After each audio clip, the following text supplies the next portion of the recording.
Should the Cowboys move up in this NFL draft to get a premium offensive lineman?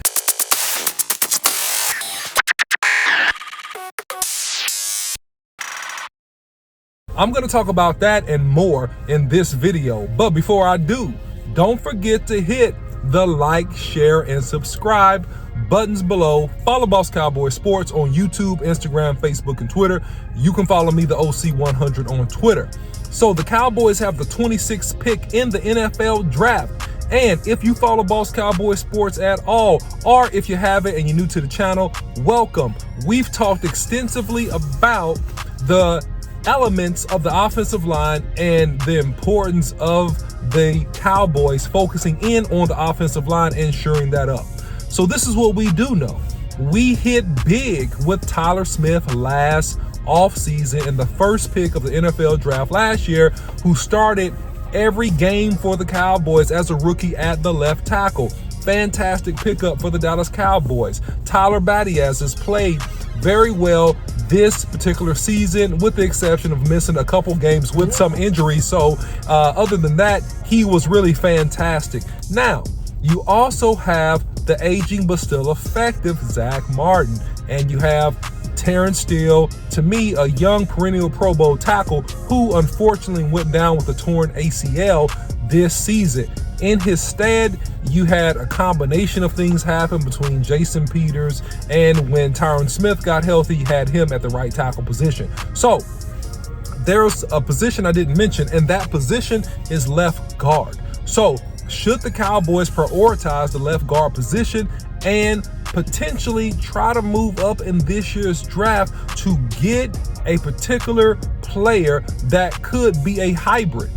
And why is a hybrid important? I'm going to talk about that in a second. But a particular position that could be a hybrid type positional player for the Cowboys that could play guard and or tackle. Now, that's kind of the fundamentals and the basics. But at a larger concept, we need to think about what's going on in the NFC East. This is a lineman arms race. I'll repeat, this is a lineman arms race. The rich get richer, and those that don't try to get rich just get left behind, because what we have in now a much more competitive NFC East is we have the Washington Commanders, who, by the way, have all 4 first-round draft picks along that defensive line. Chase Young, Monty Sweat, they have Allen, Josh Allen, they have Payne, who they just re-signed to a massive contract. Those guys were extremely hard to deal with. As a matter of fact, they hip-tossed some of our linemen on the inside when we tried to block them when we played both of the games versus the Commanders. We were not effective running the football inside versus this football team. You also have the emergence of a power juggernaut offensive line that'll be coming back, by the way, in the Philadelphia Eagles, and the re-signing of Hurts. So what does all this mean? It means that the NFC East is not an automatic giveaway for the Dallas Cowboys. Oh, to boot, the New York Giants have re-signed Daniel Jones, their young quarterback, and they have franchise tag Saquon Barkley. And those guys were a competitive team that made the playoffs all of a sudden. So we know that the NFC East is not a necessarily a giveaway for the Dallas Cowboys. It's not necessarily a guarantee we win. Now, should we win? Yeah, absolutely. Do I believe we win? Absolutely. I believe that we will win. However, it's not an absolute giveaway for the Cowboys. Now, look at the rest of the NFC as a conference. You have the San Francisco 49ers, a power run game with 2 to 3 running backs they can give it to at any time that can completely get busy. And you have the addition of Hargrave, a Pro Bowl defensive tackle, to an already strong defensive front for the San Francisco 49ers. You have, also you have the Rams that are retooling, right? You have a young, good offensive line that'll get better in Seattle. So what does all this mean?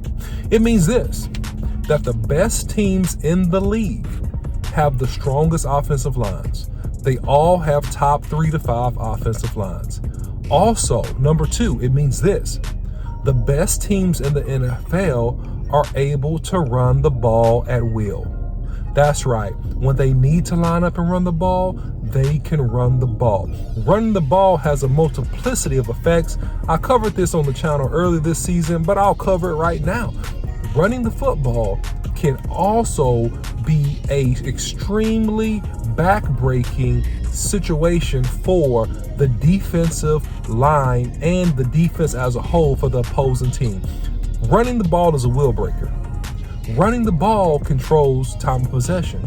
Running the ball gives your defense a chance to rest. Running the ball takes pressure off of your quarterback, and it allows him to get favorable matchups when the defense has to spend all of their time worrying about coming downhill to secure run gaps versus playing pass coverage. Because at the end of the day, here's a small secret: no defense can do both at all times. You cannot effectively cover every run lane and also effectively account for all the potential pass threats when you face an offense. So we know that it's premium picks there, or if you don't know, I'll explain it to you. All right, you have Gronkowski, all right, out of Northwestern. You also have Paris Johnson Jr., out of Ohio State. You also have Broderick Jones out of Georgia. You also have Darnell Wright out of the University of Tennessee. If you follow any of our content, my prediction is that Peter Gronkowski, out of Northwestern, and Paris Johnson Jr. out of Ohio State, those would be the first 2 offensive linemen off the boards, somewhere between 8 and 12, in my opinion. Now, after that, somewhere thereafter, and not too much far of the distant future, I think that you probably have a Darnell Wright or a Broderick Jones come off of the board. And so now you're left with one more premium tackle. Could be Wright, it could be Jones. The Cowboys pick at 26. Here's the question: do you think that Wright or Jones will make it to pick 26? Let me give you my opinion. Absolutely not. They're not going to make it. So the Cowboys do have options here. The Cowboys could go another weapon, because if I'm a betting man, a running back and or a wide receiver may be there for them at pick 26, but not one of the premium offensive linemen. The premium offensive lineman solves a problem that we will probably have of an injury to one of our linemen sometime this year.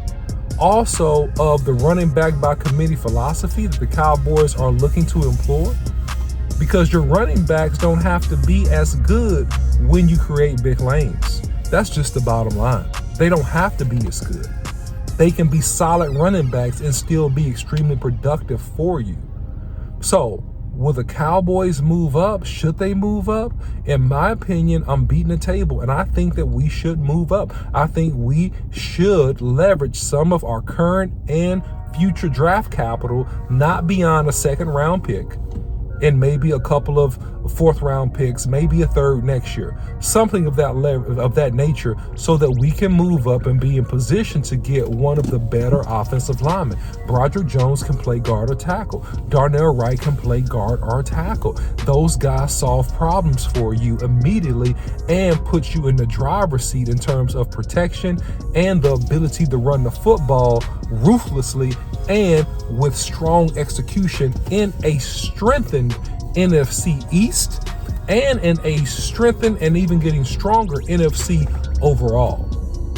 So I want to know your comments about this below. Let me know what you think. Do you agree with me? Do you disagree? What should the Cowboys do? Should we stand pat, or should we really move up? Follow Boss Cowboy Sports on YouTube, Instagram, Facebook, and Twitter. You can follow me, the OC100, on Twitter. And until next time, see you.